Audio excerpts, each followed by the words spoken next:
Hello दोस्तों। सबसे पहले मैं आपसे रिक्वेस्ट करना चाहती हूँ कि वीडियो देखने के बाद सब्सक्राइब ज़रूर कर लीजिएगा। मैं इन वीडियोस को बनाने में बहुत मेहनत करती हूँ और इसी से मैं अपना खर्चा चलाती हूँ। जो भी सब्सक्राइब करेगा, मैं दुआ करती हूँ कि उसकी ज़िंदगी बहुत अच्छी, अमीर और खुशहाल हो। प्लीज़ प्लीज़ सब्सक्राइब कर लीजिएगा। कभी कभी ज़िंदगी में एक छोटी सी मुलाकात सब कुछ बदल देती है और कभी कभी वही मुलाकात सब कुछ उलझा भी देती है। इस्लामाबाद के उस मोहल्ले में जहाँ गलियाँ अभी भी पुरानी वाली हैं और छतों पर कबूतरों की आवाज़ें सुबह की अजान के साथ मिलती हैं, वहाँ रहती थीं आयशा बी। उम्र करीब 40 के पार, लेकिन चेहरा ऐसा कि लोग 2 बार देखते। विधवा थीं, पति को गुजर हुए 8 साल हो चुके थे। एक बेटा था, अहमद, जो लाहौर में इंजीनियरिंग की नौकरी करता था। बेटी नहीं थी, बस एक भतीजी थी जो उनकी सबसे करीबी थी, सारा। सारा की शादी को अभी 3 साल ही हुए थे। शौहर का नाम था हामिद। दोनों कराची में रहते थे। हामिद की कंपनी अच्छी चल रही थी, लेकिन घर की जिम्मेदारियां सारा पर ही आ गई थीं। बच्चा नहीं हुआ था अभी, इसीलिए सारा दिन भर ऑफिस, शाम को घर संभालना, रात को हामिद के साथ बातें करने की ताकत भी कम पड़ने लगी थी। हामिद अच्छा इंसान था, लेकिन उसकी माँ की तरफ से बार बार फ़ोन आते, बेटा बच्चा कब होगा, घर में कोई औरत नहीं है क्या? ये बातें सारा के दिल पर चोट करतीं। एक दिन सारा ने फ़ोन किया, खाला बस 2-3 हफ्ते के लिए आ जाओ ना, घर का काम, खाना, सब कुछ। मैं बहुत थक गई हूँ। हामिद भी कह रहा है कि खाला आएंगी तो सब आसान हो जाएगा। आयशा बी ने हंसकर कहा, अरे मैं तो तैयार हूँ, बस तू बोल दे। 2 दिन बाद आयशा बी कराची पहुँच गईं। सारा ने गले लगाया, हामिद ने भी हाथ जोड़कर सलाम किया। घर साफ सुथरा था, लेकिन माहौल में एक अजीब सी खामोशी। हामिद मुस्कुराता ज़्यादा, बातें कम करता, सारा थकी थकी सी दिखती। पहले दिन सब ठीक ठाक रहा। आयशा बी ने हाथ के बने पराठे, दाल, सब्जी बनाई। हामिद ने खाकर कहा, खाला ये तो जादू है, इतने दिनों बाद घर का असली खाना खाया। सारा ने मुस्कुराकर देखा, लेकिन आंखों में हल्की चुभन थी। रात को आयशा भी अपने कमरे में लेटी थी। अचानक बाहर से आवाज़ें आईं। हामिद की आवाज़ थोड़ी ऊंची थी, सारा बस एक बात तो मान लो, मैं क्या मांग रहा हूँ, थोड़ा सा वक्त, थोड़ा सा प्यार। सारा की आवाज़ धीमी, हामिद मैं मर रही हूँ थकान से, रोज़ ऑफिस, ट्रैफिक, फिर घर, तुम समझते क्यों नहीं? आयशा बी ने तकिए में मुंह छुपा लिया। उन्हें लगा शायद कल बात कर लेंगी। अगले कुछ दिन ऐसे ही बीते। आयशा भी घर संभालती, खाना बनाती, सारा को आराम मिलता। हामिद रोज़ शाम को घर आते, आयशा बी से बातें करते। खाला आज ऑफिस में सब आपके खाने की तारीफ कर रहे थे। मेरे दोस्त बोले, हामिद तेरी बीवी तो शेफ़ है। आयशा बी हंसती, अरे सारा ही तो असली शेफ़ है, मैं तो बस मदद कर रही हूँ। धीरे धीरे हामिद की नज़रें आयशा बी पर ठहरने लगीं। कभी कहते, खाला आपकी स्माइल देखकर दिन बन जाता है। कभी आपको देखकर लगता है उम्र सिर्फ 1 नंबर है। आयशा बी शर्मा जाती, लेकिन मन में एक अजीब सा सुकून भी होता। 8 साल बाद कोई उनकी तारीफ कर रहा था। सारा को ये सब दिखने लगा। एक शाम जब हामिद ऑफिस से लौटे तो सारा ने सीधे पूछ लिया, हामिद तुम खाला से इतनी बातें क्यों करते हो? पहले तो कभी इतना नहीं बोलते थे। हामिद ने हंसकर टाल दिया, अरे खाला अच्छी है ना, घर में कोई बात करने वाला होना चाहिए। लेकिन सारा का मन नहीं माना। रात को उसने आयशा बी से कहा, खाला आप थोड़ा सादगी से कपड़े पहनो ना, ऑफिस वाले लोग आते जाते रहते हैं, लोग क्या कहेंगे? आयशा बी चुप रहीं, लेकिन अंदर से चुभन हुई। कुछ दिन बाद हामिद ने कहा, खाला कल मेरे ऑफिस में छोटा सा गेट टुगेदर है। बॉस ने कहा पूरा परिवार लाना, आप भी चलिए ना। सारा ने मना किया, मुझे तबीयत ठीक नहीं, आप दोनों चले जाओ। आयशा भी तैयार हुई, सादा सलवार कमीज़, लेकिन अच्छी तरह दुपट्टा ओढ़ा। हामिद ने देखकर कहा, खाला आप आज भी किसी फिल्म की हीरोइन लग रही हैं। पार्टी में हामिद के दोस्तों ने भी तारीफ की। हामिद ये कौन है, इतनी खूबसूरत? हामिद ने हंसकर कहा, मेरी खाला। सारा घर पर अकेली थी। रात को जब दोनों लौटे तो सारा की आंखें लाल थीं। उसने आयशा बी को एक तरफ बुलाया, खाला मैंने सब देख लिया, तुम और हामिद रोज़ रात को बातें करते हो, मैं मूर्ख नहीं हूँ। आयशा भी हैरान, सारा ये क्या बोल रही है बेटी, मैं तेरी खाला हूँ। खाला, लोग क्या क्या नहीं करते, मैंने सुना है अफवाहें। आयशा बी की आंखों में आंसू आ गए। उन्होंने बैग पैक करना शुरू कर दिया। सुबह हामिद ने देखा तो रो के, खाला ये क्या, आप जा क्यों रही हैं? आयशा बी ने कहा, मेरे कारण तुम दोनों में दूरियां आ रही हैं, मैं नहीं चाहती कि सारा का घर टूटे। हामिद ने हाथ पकड़ा, खाला रुको, बात कुछ और है। तभी सारा कमरे में आई। उसने हामिद को देखा, फिर आयशा बी को, तो सच सामने आ गया। हामिद ने गहरी सांस ली। सारा सुन, मैं रोज़ रात को खाला के कमरे में जाता था, लेकिन वजह वो नहीं थी जो तू सोच रही है। सारा चौंकी।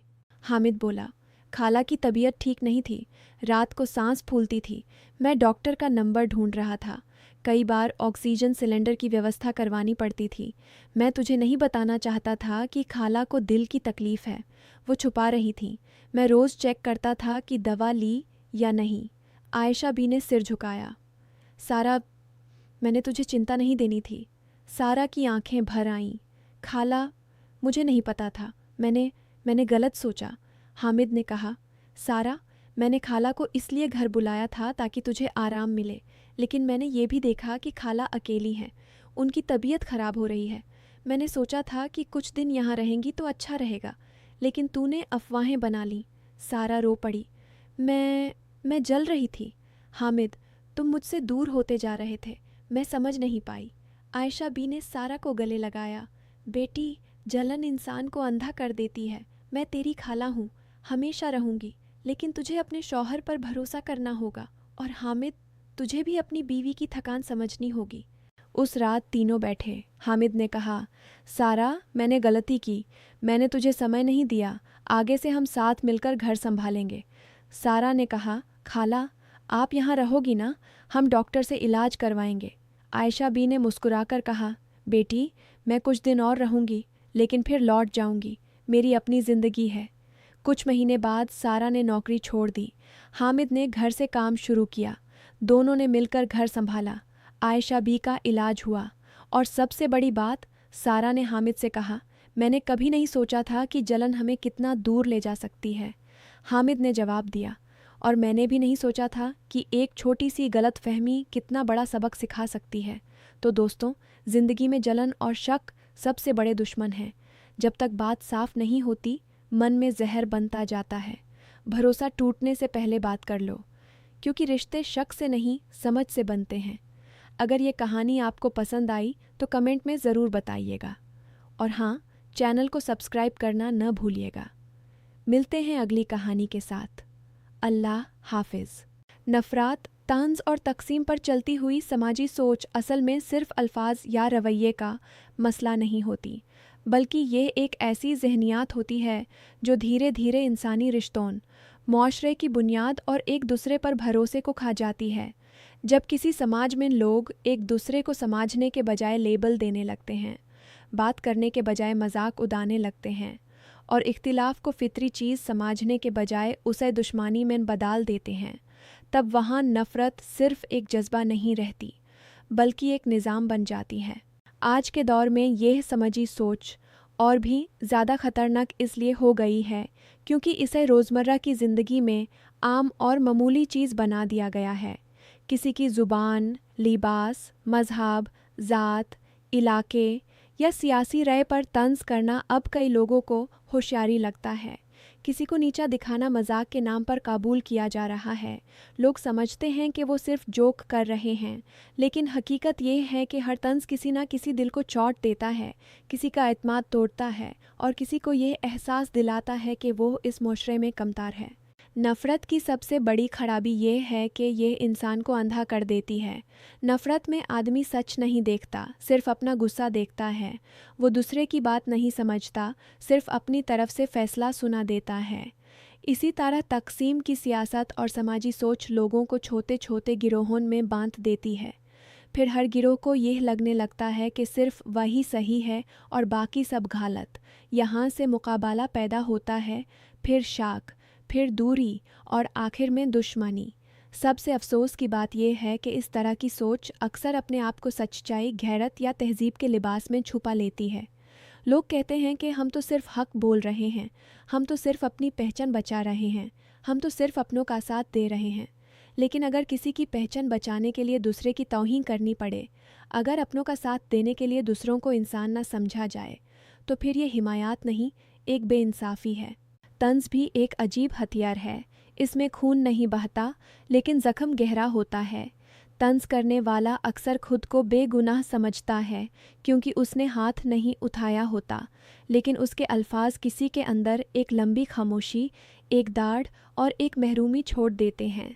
बार बार का तंज़ इंसान को या तो बगावत पर मजबूर करता है या फिर उसे इतना चुप करा देता है कि वो अपनी पहचान से ही शर्माने लगता है।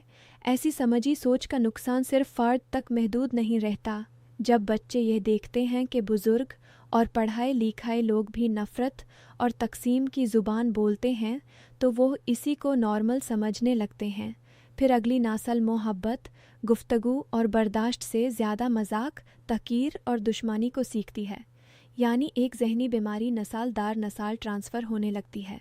इस सूरत हाल का हल सिर्फ इतना नहीं कि हम नफ़रत के ख़िलाफ़ नारे लगाएं।